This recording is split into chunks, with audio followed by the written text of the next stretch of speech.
They do it to us, we do it to them. Trump के इन शब्दों ने ही पूरी दुनिया में ट्रेड वॉर छेड़ दी थी। अमेरिका के राष्ट्रपति डोनाल्ड ट्रंप ने यह बयान 2 अप्रैल 2025 को दिया था, जब उन्होंने पूरी दुनिया के कई देशों पर रेसिप्रोकल टैरिफ का ऐलान किया था।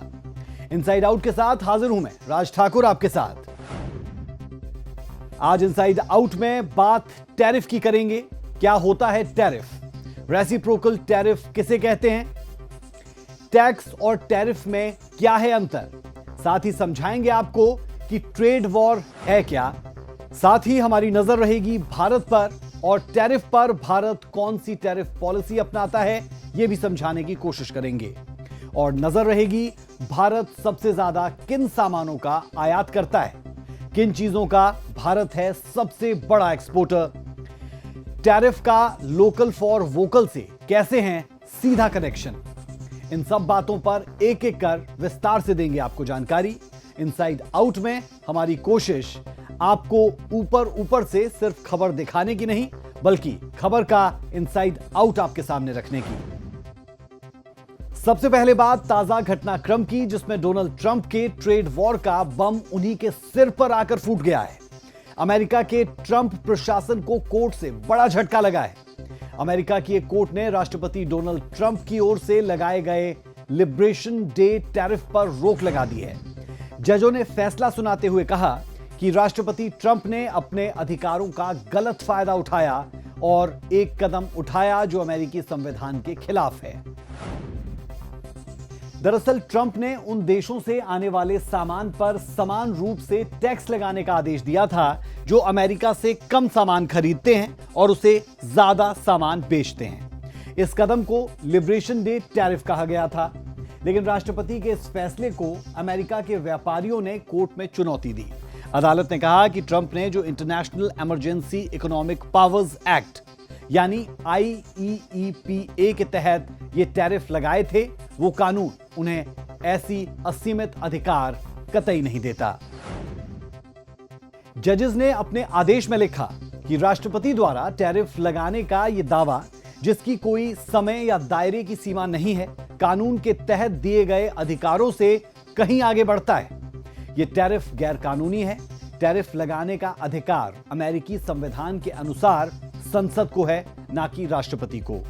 जजों ने यह भी कहा कि सिर्फ असाधारण आपात स्थिति में ही राष्ट्रपति को सीमित अधिकार मिलते हैं, लेकिन ट्रंप के मामले में ऐसा कोई वैध आपातकाल नहीं था। जो ट्रंप साहब जो 3-4 महीने से हम देखते हैं, वो हर देश को धमकी देते हैं कि टैरिफ लगा देंगे, तो किस देश का माल सस्ता आएगा? जब तक सस्ता नहीं आएगा कहीं से, इसका मतलब वो टैक्स अपने लोगों पे लगा रहे हैं। जैसे हमारा प्रोडक्ट 10 रुपए का है और उसने 25% टैरिफ लगा दिया, वो 12.5 रुपए का बिकेगा वहाँ। अगर 12.5 रुपए का से कम किसी देश से नहीं आएगा, तो इसका मतलब वहाँ महंगाई आएगी। तो आज की जो पोजीशन में जो उसका, क्योंकि वो बोलता कुछ है करता कुछ है, तो वहाँ इन्फ्लेशन रेट ज़्यादा है। जनरली 2% होता है USA का इन्फ्लेशन रेट, 30-40 साल की एवरेज देखें तो आजकल वो ज्यादा है। टैरिफ को सामान्य भाषा में टैक्स ही कहा जा सकता है, लेकिन टैक्स देश के अंदर की चीजों पर वसूला जाता है, जिसे income tax, GST, service tax के रूप में लोग भरते हैं। लेकिन टैरिफ लगता है विदेशी सामान पर, यानी इंपोर्टेड गुड्स पर। वो सामान जो विदेश में बन रहा है और भारत के बाजार में बिकने के लिए आ रहा है। अगर इसे सामान्य सी भाषा में समझना हो तो उदाहरण के तौर पर, अगर जापान की वस्तु वहां पर 100 रुपए में मिलती है और भारत जापान के उस पर्टिकुलर सामान पर 20% का टैरिफ लगाता है, तो भारत में उस चीज की कीमत लगभग 120 रुपए हो जाएगी। ग्लोबल ट्रेड में जब भी एक देश से दूसरे देश में सामान जाता है, तो उस पे जो टैक्स लगता है उसको टैरिफ कहा जाता है। टैरिफ का मकसद क्या है और टैरिफ क्यों लगाया जाता है? दूसरे देशों से आयात की जाने वाली वस्तुओं पर टैरिफ के 2 कारण हैं। सरकार का राजस्व यानी कि रेवेन्यू बढ़ाना और दूसरे घरेलू कंपनियों को प्रोटेक्ट करना, क्योंकि घरेलू कंपनियों को प्रोटेक्ट करना भी किसी भी देश के लिए बेहद जरूरी होता है। टैरिफ लगाने का पर्पस 2 है। एक तो गवर्नमेंट का रेवेन्यू, मतलब वो जनरेट करने के लिए, एक उसका एक तरीका है। और दूसरा है कि भाई अपने यहाँ की जो इंडस्ट्री है उसको प्रोटेक्ट करने के लिए। अब पता लगे कि जैसे चाइना से सारा सामान यहाँ पर आ रहा है और वो सामान इंडिया में बन रहा है, तो इंडिया में अगर बन रहा है और वहाँ से सस्ता आ रहा है तो इंडिया की इंडस्ट्री जो है वो सर्वाइव नहीं कर सकती। तो ऐसी बहुत सारी स्ट्रेटेजिकली चीज़ों के ऊपर टाइम टू टाइम सरकार जो है वो टैरिफ का रेट घटाती बढ़ाती रहती है। वो ट्रेड डेफिसिट है कि हम कितना इंपोर्ट और एक्सपोर्ट करते हैं, उसको भी हम एक लिमिट के अंदर रख सके कि हमारा ट्रेड डेफिसिट ज़्यादा ना हो। ट्रेड डेफिसिट का मतलब है कि कितना हम इंपोर्ट कर रहे हैं और कितना एक्सपोर्ट करते हैं, इन दोनों का डिफरेंस है। इसके अलावा टैरिफ का पर्पज़ ये भी रहता है कि जो हमारी फॉरेन के गुड्स हैं उनके ऊपर हमारी डिपेंडेंसी कम से कम रहे और हमारे घरेलू उद्योगों को बढ़ावा मिले। अब बात रेसिप्रोकल टैरिफ की, जिसे लेकर डोनाल्ड ट्रंप ने पूरी दुनिया को ट्रेड वॉर में झोंक दिया। रेसिप्रोकल टैरिफ का हिंदी में मतलब है पारस्परिक शुल्क, यानी जब एक देश किसी दूसरे देश से आयात होने वाले उत्पादों पर टैरिफ बढ़ाता है और दूसरा देश भी इसके जवाब में उसी अनुपात में या फिर कम ज्यादा पर टैरिफ लगा देता है, तो इसे रेसिप्रोकल टैरिफ कहा जाता है। अमेरिका की ओर से यह कदम इसलिए उठाया गया था क्योंकि उसे लगता है कि वो अन्य देशों पर कम टैरिफ लगाता है, जबकि दूसरे देश उनसे ज्यादा टैरिफ वसूल रहे हैं। इसीलिए ट्रंप ने सरकार में आते ही जैसे को तैसे की पॉलिसी अपनाई। बहरहाल इस ऐलान का खामियाजा अमेरिका को भी कम नहीं हुआ। चलिए अब ट्रंप की बात नहीं करेंगे, बात टैरिफ की कर लेते हैं। अब आपको बताते हैं कि टैरिफ ट्रेड वॉर की वजह कैसे बनते हैं। आर्थिक जानकार एक सुर में कहते हैं कि टैरिफ लगाने का रीजन ही अपने देश में निर्मित वस्तुओं को प्रोटेक्ट करना है, लेकिन अगर मकसद सुरक्षा से इतर कंपटीशन का हो जाए, व्यापार में एक दूसरे से बराबरी का हो जाए, तो फिर ट्रेड वॉर शुरू हो जाता है। यूएस जिस प्रकार से वो उसको एज ए टैरिफ को एज ए वेपन यूज कर रहा है, एक स्ट्रेटेजी के रूप में कि मैं टैरिफ को ज़्यादा पहले उसने लगाकर लोगों को प्रेशराइज किया, लोगों को मजबूर किया कि वो मेरी टर्म्स पर आकर जो है वो बिजनेस करें या काम करें। तो वो एक उसका अलग तरीका है, लेकिन बाकी सभी कंट्री में ये सब म्यूचुअल अंडरस्टैंडिंग से कई बार कई चीज़ों के ऊपर रहता है और कई बार ये रहता है कि भाई हम अपनी इंडस्ट्री को बूस्ट करने के लिए, उसको फ़ायदा देने के लिए इसको ऊपर नीचे करते हैं। सबसे मेन मकसद जो होता था अब तक वो होता था प्रोटेक्शन का, protection from outsider to the Indian product या डोमेस्टिक प्रोडक्ट।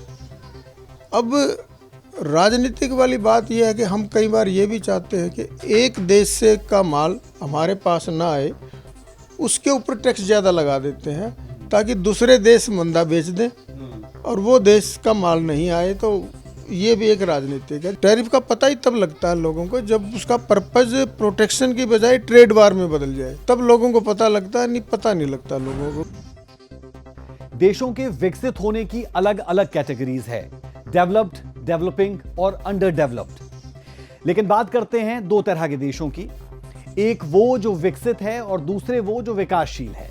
विकसित देशों की तरफ से विकासशील देशों को सपोर्ट की नजर से देखा जाता है, या फिर कहें कि ये अनसेड रूल है।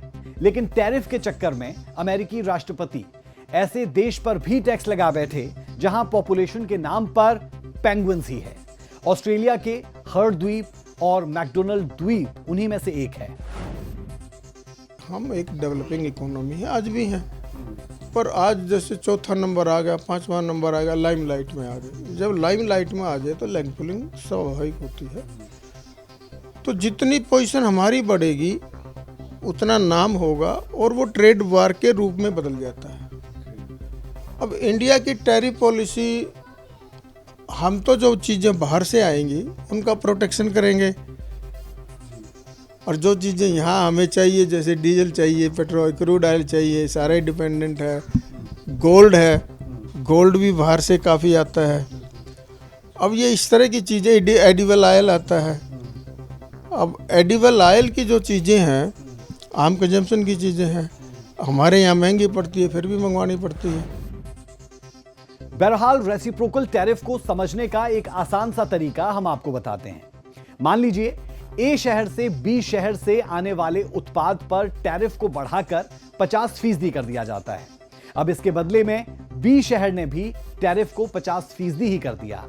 यह बात ए शहर को बिल्कुल रास नहीं आई और ऐसे में ए शहर ने बी शहर पर 20% टैरिफ और ठोक दिया। यानी बी शहर के उत्पाद पर अब 70% टैरिफ लगेगा इंपोर्ट होने पर। अब ऐसे में बी शहर भी चुप तो नहीं बैठने वाला है, क्योंकि बात ईगो पर भी आ चुकी है। और अगर एक दूसरे पर रेसिप्रोकल टैरिफ का सिलसिला यूं ही चलता रहेगा तो इसे ही ट्रेड वॉर कह दिया जाएगा। ज्यादा टैरिफ मतलब दूसरे देश के लिए अपने बाजार बंद करने की कोशिश करना, देश पर बदले की कार्रवाई करना। चलिए अब आप एक्सपोर्ट इंपोर्ट को समझिए। एक्सपोर्ट का मतलब है किसी देश से दूसरे देश को सामान भेजना, जबकि इंपोर्ट का मतलब है किसी देश से सामान अपने देश में लाना। एक्सपोर्ट यानी निर्यात। जब कोई देश अपने उत्पाद या सेवाओं को दूसरे देश में बेचता है तो उसे निर्यात कहते हैं। फॉर एग्जाम्पल, भारत अगर अमेरिका को कपड़े या कंप्यूटर बेचता है तो यह निर्यात होगा। इसी तरह इंपोर्ट यानी आयात। जब कोई देश दूसरे देश से सामान या सेवाएं खरीदता है तो उसे आयात कहते हैं। जैसे भारत अगर अमेरिका से मशीनरी या तेल खरीदता है तो यह आयात है। लेकिन आयात और निर्यात क्यों जरूरी है? वो इसलिए क्योंकि ये दोनों दुनिया के देशों के बीच व्यापार का एक महत्वपूर्ण हिस्सा है। दुनिया के अलग अलग देश अलग अलग संसाधनों से युक्त है, या फिर आप ये कह लीजिए कि वो प्राकृतिक हो या फिर मानव निर्मित हो। हर देश की अपनी ताकत और कमजोरी है। हर प्रकार का संसाधन दुनिया के हर देश तक पहुंच सके, इसके लिए WTO बनाया गया। WTO क्या है वो भी आपको समझाते हैं। WTO वो संस्था है जो वर्ल्ड ट्रेड ऑर्गेनाइजेशन कहलाती है। इस संस्था का मकसद है व्यापार में संतुलन बनाए रखना। ये एक ऐसा ग्लोबल प्लेटफॉर्म है जहां देश अपने व्यापार संबंधी मतभेदों को दूर कर सकते हैं और एक दूसरे का सहयोग कर सकते हैं। वर्ल्ड ट्रेड ऑर्गेनाइजेशन के सदस्य देशों को व्यापार के नियमों को समझने और उनका पालन करने में मदद करता है। इसके साथ ही संस्था WTO, इसका मकसद क्या है यह जानना बेहद जरूरी है। WTO का मकसद है विकासशील देशों को वैश्विक व्यापार में भाग लेने के लिए मदद करना। WTO की स्थापना 1995 में की गई थी। इसका हेडक्वार्टर जिनेवा, स्विट्जरलैंड में है। WTO के कुल 166 सदस्य देश है। भारत भी 1 जनवरी 1995 से WTO का सदस्य देश है। चलिए वापस लौटते हैं एक्सपोर्ट और इंपोर्ट पर। एक्सपोर्ट से जहां देश की अर्थव्यवस्था को बढ़ावा मिलता है, वहीं इंपोर्ट से लोगों को अलग अलग तरह के उत्पाद और सेवाएं मिलती हैं जो उनकी जरूरतों को पूरा भी करता है। भारत किन चीजों का निर्यात करता है, अब आपको वो बताते हैं। विश्व बाजार में भारत चाय कॉफी का निर्यातक है। आप हैरान हो जाएंगे ये जानकर कि भारत हीरे का सबसे बड़ा निर्यातक है। इसके अलावा मेडिसिन, पेट्रोलियम, ऑटो पार्ट्स, कपड़े, gems and jewellery, computer machinery, electronic parts, लोहा, इस्पात और फार्मास्यूटिकल से जुड़े उत्पाद एक्सपोर्ट किए जाते हैं। अब बात उन वस्तुओं की जिन्हें भारत सबसे ज्यादा आयात करता है। वो है क्रूड ऑयल यानी कि कच्चा तेल, गोल्ड। जी हां, सोना जिसकी भारत में कितनी डिमांड है वो हम और आप बखूबी जानते हैं। मशीनरी, सेमीकंडक्टर्स, केमिकल और फर्टिलाइजर। आपको बता दें, भारत सबसे ज्यादा कच्चा तेल आयात करता है क्योंकि भारत अपनी जरूरत का केवल 17% कच्चा तेल पैदा करता है और बाकी बचा 83% आयात करता है। भारत किन देशों के साथ व्यापार करता है?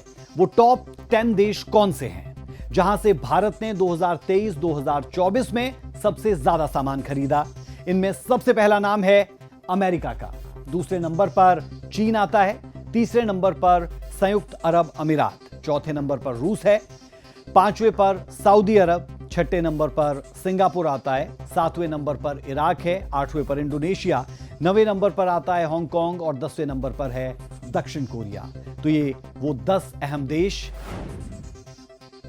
इसी तरह बात अगर निर्यात की हो तो 2023-2024 में सबसे ज्यादा निर्यात भारत ने जिन देशों के साथ किया वो है अमेरिका, संयुक्त अरब अमीरात, नीदरलैंड, यूनाइटेड किंगडम, चीन, सिंगापुर, सऊदी अरब, बांग्लादेश, जर्मनी और ऑस्ट्रेलिया। चलिए एक मर्तबा फिर टैरिफ पर लौट आते हैं। भारत में टैरिफ पॉलिसी डायनेमिक है, यानी कि ये बदलती रहती है। इसे जरूरत के हिसाब से कम या ज्यादा कर दिया जाता है। अगर बात उस स्थिति की करें जब वो देश जहां हम सबसे ज्यादा एक्सपोर्ट करते हैं वो हम पर ज्यादा टैरिफ लगाता है, तो हमारा सबसे बड़ा एक्सपोर्टर देश है अमेरिका। अप्रैल महीने में ट्रंप ने भारत समेत दुनिया के बाकी देशों में जैसे मनमाने टैरिफ थोपे, वो किसी से भी छुपे नहीं है। अगर अमेरिका भारत पर ज्यादा रेसिप्रोकल टैरिफ लगाता है तो इसका क्या असर होगा, अब वो आपको बताते हैं। इसका असर हमारे आईटी सेक्टर और इससे जुड़ी कंपनियों पर सीधे तौर पर देखने को मिल सकता है। भारत से अमेरिका को आईटी सेवाओं, सॉफ्टवेयर का सबसे ज्यादा निर्यात होता है। हमारी जो लीडिंग कंपनीज है, जिनमें टीसीएस है, इन्फोसिस है, विप्रो है, इनके लिए अमेरिका में व्यापार करना महंगा हो जाएगा और सीधा असर प्रॉफिट पर होगा। टेक्सटाइल सेक्टर देश का एक बड़ा ऐसा सेक्टर है जिसका बिजनेस अमेरिका में काफी बड़ा और व्यापक है। भारत के कपड़ा उद्योग से जुड़ी कंपनियां अमेरिका को भी भारी मात्रा में निर्यात करती है। अधिक टैरिफ लगाने से भारतीय टेक्सटाइल कंपनियों के उत्पाद महंगे हो जाएंगे और अमेरिकी बाजार में उनकी मांग घट सकती है। भारत से अमेरिका को स्टील और ऑटो पार्ट्स का भी भारी मात्रा में निर्यात होता है। नए टैरिफ के कारण भारतीय कंपनियों के उत्पाद महंगे हो जाएंगे, जिससे उनकी बिक्री घट सकती है और कंपनियों को घाटा उठाना पड़ सकता है। अमेरिका में भारतीय उत्पादों की डिमांड कम होने से इंडियन कंपनीज को दुनिया में दूसरे बाजार तलाशने होंगे। अमेरिकी बाजार महंगा होने से यूरोप, एशिया और अफ्रीका जैसे अन्य देशों में नए बाजार तलाशने पड़ सकते हैं। रेसिप्रोकल टैरिफ का यूं तो आम लोगों पर असर नहीं है, लेकिन भारतीय कंपनियों को नुकसान की आशंकाओं के बीच इसे नौकरी पर खतरे से जोड़कर देखा जा सकता है। अगर कंपनियों का बिजनेस घटता है तो कर्मचारियों की छटनी की आशंका बढ़ेगी और नौकरियां जाती रहेंगी। खैर, टैरिफ का भारत में इतिहास बहुत पुराना है। यह शब्द जरूर नया हो सकता है, लेकिन व्यापार के तरीकों में कई सौ सालों से इस्तेमाल होता आया है। टैरिफ तब भी लगता था जब देश का कोई राजा किसी दूसरे देश के साथ व्यापार कर वहां से सामान मांगता था। तब टैरिफ के रूप में सोने की गिन्नियां, अशर्फियां या अनाज का कुछ हिस्सा देना होता था। टैरिफ तब से लगना शुरू हुआ है जब से मैनकाइंड ने अपनी आंखें खोली हैं। वो वक्त जब यहाँ पे जो है आज से 500 साल पहले, आज से 1000 साल पहले जब राजशाही हुआ करती थी, उस समय से भी जो है टैरिफ लगता आया है, क्योंकि उस समय भी हर कंट्री, हर इकोनॉमी या हिंदुस्तान के अलग अलग हिस्से अपनी इकोनॉमी को प्रोटेक्ट करते थे। और अब बात देश के प्रधानमंत्री नरेंद्र मोदी के उस विजन की जिसकी वजह से विकसित देशों की नजरें हम पर टेढ़ी हो गई। आज भारत मेक इन इंडिया के रास्ते पर आगे बढ़ रहा है। व्यापार के जो भी समझौते भारत ने दुनिया से किए हों, लेकिन भारत की कोशिश है कि अपना ज्यादा से ज्यादा सामान वो खुद बना पाए, भारत के हुनर का भरपूर उपयोग हो पाए। मेक इन इंडिया के साथ एक और शब्द जो नरेंद्र मोदी गवर्नमेंट की ओर से आया वो है वोकल फॉर लोकल। इसका टैरिफ से क्या लेना देना है, इसके बारे में आगे आपको समझाएंगे, लेकिन उससे पहले पीएम नरेंद्र मोदी का वो बयान आप जरूर सुनिए जिसमें वो मेक इन इंडिया और वोकल फॉर लोकल का आह्वान कर रहे हैं। देश को अगर बचाना है, देश को बनाना है, देश को बढ़ाना है, तो ऑपरेशन सिंदूर ये सिर्फ सैनिकों के जिम्मे नहीं है। ऑपरेशन सिंदूर 140 करोड़ नागरिकों के जिम्मे है। देश सशक्त होना चाहिए, देश समर्थ होना चाहिए, देश का नागरिक सामर्थ्यवान होना चाहिए, और इसके लिए हमने vocal for local, one district one product, मैं मेरे जो आपके पास है फेंक देने के लिए मैं नहीं कह रहा हूं, लेकिन आप नया नहीं लेंगे। और शायद 1-2% चीजें ऐसी हैं जो शायद आपको बाहर के लेनी पड़े, जो हमारे यहां उपलब्ध ना हो। बाकी आज हिंदुस्तान में ऐसा कुछ नहीं। आपने देखा होगा, आज से पहले 25 साल 30 साल पहले विदेश से कोई आता था तो लोग लिस्ट भेजते थे, ये ले आना, ये ले आना। आज विदेश से आते हैं वो पूछते हैं कि कुछ लाना है, तो यहां वाले के नहीं यहां सब है, मत लाओ। सब कुछ है। हमें अपनी ब्रांड पे गर्व होना चाहिए, मेड इन इंडिया पर गर्व होना चाहिए। वोकल फॉर लोकल का मतलब क्या है वो भी आपको समझाते हैं। वोकल फॉर लोकल का मतलब है अपने लोकल सामान यानी कि घरेलू उत्पाद को बढ़ावा देना। दुनिया के साथ ट्रेड में टैरिफ इसीलिए लगाया जाता है ताकि व्यापार में बैलेंस बना रहे और अपनी डोमेस्टिक इंडस्ट्री पर भी असर ना पड़े। वोकल फॉर लोकल इसी दिशा में एक बड़ा कदम है जिसकी शुरुआत कोरोना महामारी के दौरान हुई। ये वो दौर था जब भारत ही नहीं पूरे विश्व की अर्थव्यवस्था बेपटरी हो रही थी। लॉकडाउन की वजह से आर्थिकी पर ब्रेकडाउन लग गया था। कोरोना का कहर कम हुआ तो व्यापार उद्योगों को वापस पटरी पर लाने की एक बड़ी चुनौती हर सरकार के सामने थी। जब भारत में केंद्र सरकार की ओर से छोटे बड़े उद्यमियों के लिए राहत पैकेज का ऐलान किया गया था जिससे काफी फायदा हुआ। पीएम मोदी ने तब पहली बार आम लोगों से लोकल सामान ज्यादा खरीदने की अपील की थी ताकि छोटे उद्यमियों को फायदा हो और देश का पैसा देश में ही रहे। लोकल के लिए वोकल यानी वोकल फॉर लोकल ये तब से ही शुरू हुआ। खास बात यह भी कि इस ब्रांड के पीएम मोदी खुद ब्रांड एम्बेसडर है। अब आपका सीधा सा सवाल यही होगा कि अगर विदेशी सामान नहीं खरीदेंगे तो उनका आयात बंद कर दीजिए। भारत में सामान आएगा ही नहीं तो बिकेगा भी नहीं। लेकिन ऐसा नहीं किया जा सकता। दरअसल WTO का सदस्य देश होने के नाते भारत व्यापार समझौतों का हिस्सा है। हमें इस समझौते के तहत विदेशों से सामान लेना ही पड़ता है। लेकिन हां, अगर देश की जनता यानी कि आम कंज्यूमर चाहे तो वो इन विदेशी सामानों की डिमांड कम कर सकता है जिससे अपने आप लोकल सामानों की खपत तेज होगी। आपको यह जरूर याद होगा कि जब जब चीन के साथ टेंशन बढ़ती है तो बायकॉट चीन मटेरियल ये बात जोर पकड़ने लगती है और ऐसे में आम लोग ये बातें भी करते हैं कि हमसे ये उम्मीद की जाती है कि चीन का सामान ना खरीदा जाए, लेकिन सरकार क्यों चीन के सामान को भारत में लाना ही बंद नहीं कर देती। तो शायद आप समझ पाए होंगे कि सरकार की क्या मजबूरियां होती है कि वो कैसे समझौतों के तहत बंधी होती है जिस कारण वो उनके सामान को भारत में लाने से नहीं रोक सकती। विदेशी लग्जरी कारों का एक बड़ा समूह है जो भारत में अपनी गाड़ियां तो बेचता है लेकिन उसकी मैन्युफैक्चरिंग यूनिट यहां नहीं है। ऐसे में भारत सरकार ने कार पर ज्यादा टैरिफ लगाकर उससे मांग की है कि वो अपने कारखाने भारत में ही लगाए। इसका फायदा कंपनी को भी होगा और भारत के लोगों को भी रोजगार मिल पाएगा। कुछ ऐसी ही डील भारत मशहूर एप्पल कंपनी के साथ करने की कोशिश में भी जुटा है।